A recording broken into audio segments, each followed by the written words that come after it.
Hello, and welcome to Learn English Through Stories podcast. Today's story is called A Week Without My Phone. My name is Ethan.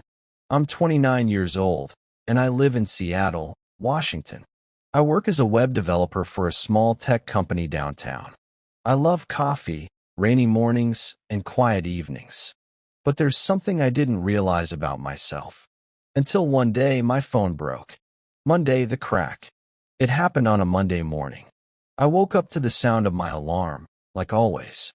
But when I grabbed my phone from the nightstand, it slipped from my hand, hit the wooden floor, and made a terrible crack. I froze. I picked it up and saw a long, ugly line across the screen. When I tried to unlock it, half the screen didn't respond. "Oh no," I said. I tapped it again. Nothing. I restarted it. Still frozen. I was already running late for work, so I just sighed and said, "Fine, I'll fix it later." But later didn't come so easily. The repair shop. After work, I walked to a small repair shop near my apartment. A guy named Marco was behind the counter. "What happened?" he asked. "I dropped it," I said. He looked at the screen and nodded slowly. "Yeah, this one's bad. I can fix it, but it'll take a week." "A week?" I repeated. "That long?" He shrugged. "We're busy, and we need to order your screen model." I hesitated. "Can't you do it faster?" He smiled. "I could, but it won't be a good job. If you can wait, I'll do it right." I looked at my broken phone again. I didn't really have a choice. "Okay," I said. 1 week. He printed a small receipt and said, "Don't worry. You'll survive." I laughed a little. "We'll see." Tuesday, silence. When I got home that night, my apartment felt too quiet. Usually, I check messages, scroll through Instagram, or play some music from my phone. Now, I couldn't do any of that. I turned on my old radio. The sound was soft and fuzzy, but it felt kind of nice. I made dinner, simple pasta with tomato sauce, and ate alone at the table. No YouTube videos, no podcasts, just the sound of rain tapping on the window. After dinner, I tried to relax, but my hand kept reaching for my phone, which wasn't there.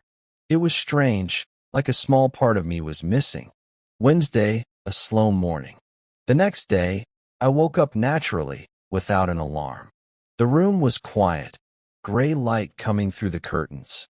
I checked my bedside table, then remembered, no phone. I smiled and shook my head. Right? Old school today.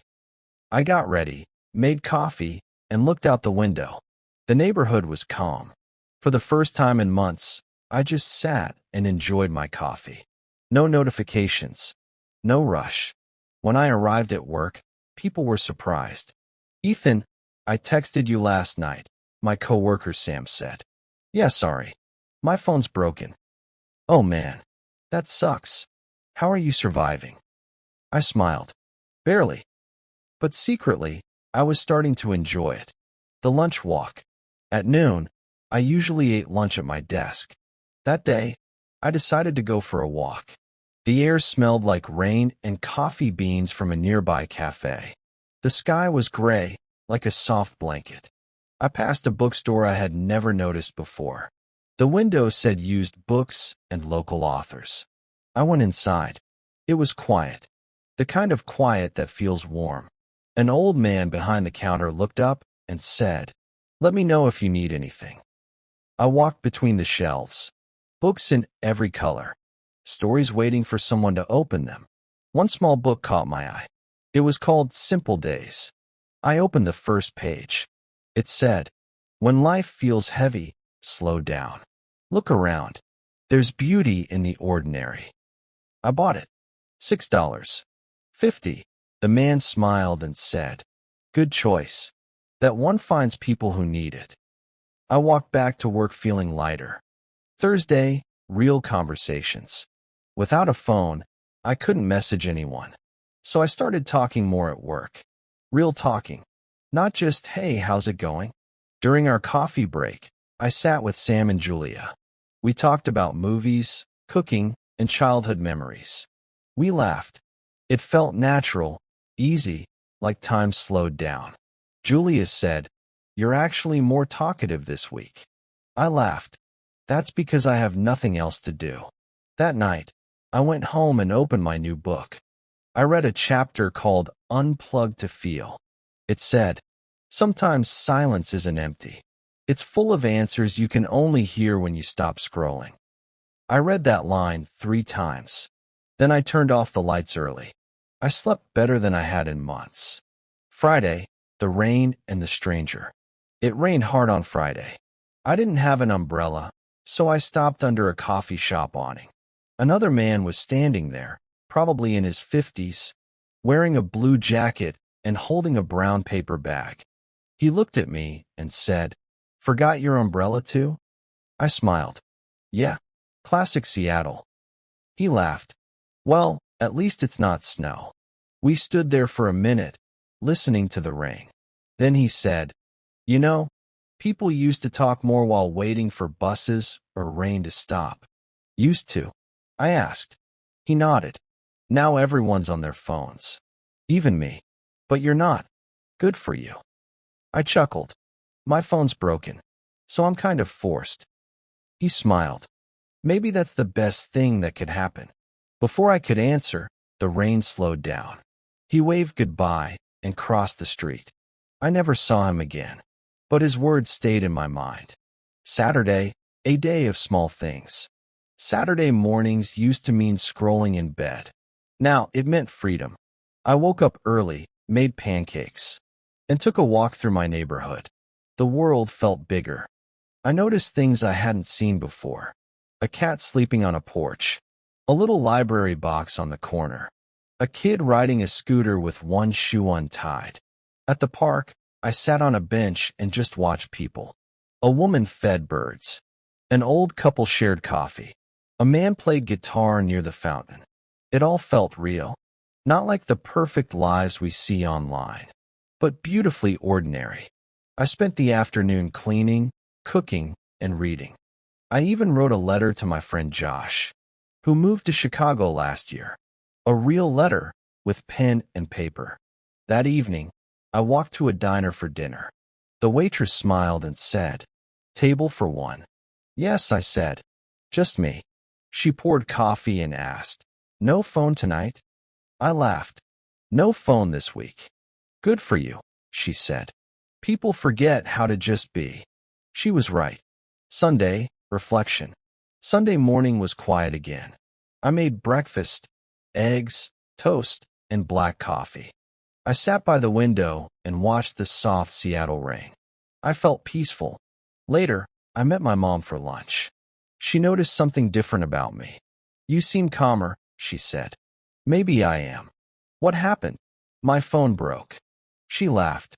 "Maybe you should break it more often." After lunch, I walked around the city alone. No GPS. No music. Just me in the streets. I stopped at a market, bought flowers, and gave them to the old lady selling handmade scarves. She smiled so warmly that it filled my whole chest. When I got home, I opened my book again. The last chapter said, "When you live slower, you live deeper." I closed the book and whispered, "I get it now." Monday again, the return. Exactly 1 week later, I went back to Marco's repair shop. He handed me my phone with a smile. "All fixed," he said. I turned it on. The screen was perfect. Clean. Bright. Fast. But something felt different. The first notification appeared, a flood of messages, emails, missed calls. It looked noisy. Marco said, "Everything good?" "Yeah," I said. "Better than good." I paid him, thanked him, and walked out.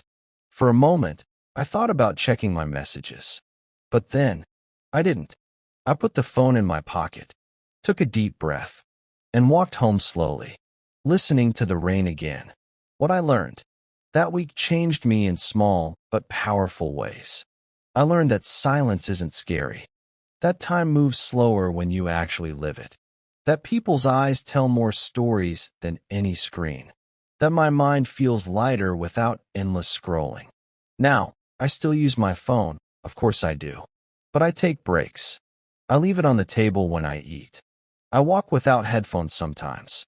I read paper books again. Every Sunday, I turn my phone off for a few hours.